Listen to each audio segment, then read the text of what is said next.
Hello friends, welcome to my channel. তো অনেকদিন পরে ভিডিও দেখছি, কারণ আমার মধ্যে খুবই শরীর খারাপ হয়েছিল। আর ভিডিওটা অনেক দিন আগেকার। তো আমি এখানটায় দোকানে চলে এসেছি, আর ওয়েদারটা জাস্ট একদম দারুণ ছিল। তো এখানে দোকানে চলে এসেছি, আর আজকে হবে হলো বিরিয়ানি। আর এই ভিডিওটা অনেক দিন আগেকার, কিন্তু আমি ছাড়তে পারিনি কারণ আমার শরীর খুবই খারাপ ছিল। তো চলো আমি একটু রান্নাবান্নার ভিডিও তোমাদের সাথে শেয়ার করি। তো এখানটা আমি তেল গরম করতে বসিয়ে দিয়েছি। তারপর ওর মধ্যে দেবো আমি কেটে রাখা আলুটাকে ভালো করে আমি লাল লাল করে ভেজে নেব। তারপরে এখানে আমি মাংস ধুয়ে রেখে দিয়েছি। আর এর মধ্যে একটু গোটা গরম মশলা দেবো, দিয়ে তারপরে পেঁয়াজ দেবো, দিয়ে ভালো করে পেঁয়াজটা ভেজে নেব। পেঁয়াজটা ভাজা হওয়ার পরে তার মধ্যে দেবো হচ্ছে রসুন, গোলমরিচ বাটা, তারপরে আদা বাটা দিয়ে আমি ভালো করে এটাকে কষিয়ে নেবো যতক্ষণ না একটু লাল লাল ভেজে না আসে। তার মধ্যে এখানটায় আমি দেবো হচ্ছে লঙ্কার গুঁড়ো, জিরের গুঁড়ো আর হলুদ গুঁড়ো হালকা একটু দেবো। তারপরে ভালো করে একটু নাড়িয়ে নিলাম, নাড়িয়ে নিয়ে ভালো করে কষিয়ে নিচ্ছি। তারপরে এর মধ্যে থেকে তেল ছাড়লে আমি এর মধ্যে দেবো হচ্ছে মাংস। আমি এখানটা মাংস দিয়ে নিয়েছি আর ভালো করে নাড়িয়ে দিয়েছি। তারপরে আমি এখানটা জল দিয়ে দিয়েছি, জল দেওয়ার পরে একটু ভালো করে ফুটে নিই।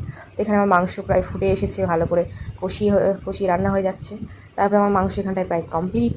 তারপরে আমি এখানে ভাতটা করে নিয়েছি, আমার মা করে দিয়েছে। তারপর আমি এখানটায় ঘি দিয়ে নিচ্ছি। নেওয়ার পর আমি লেয়ার করে করে ভাতগুলো ভালো করে লেয়ার করবো, তার সাথে মাংস দেবো একটু একটু করে, নিয়ে আমি ভালো করে এগুলোকে লেয়ার করবো।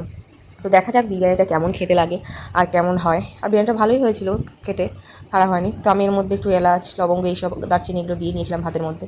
তারপর আমি গোলাপ জল, কেওড়া জল মিশিয়ে দিলাম। তারপর দিলাম মাংস, তারপরে কিশমিশ, তারপরে এর মধ্যে একটু মশলা দেবো, বিরিয়ানি মশলা, আর একটু কাজুও দিয়ে নিয়েছি।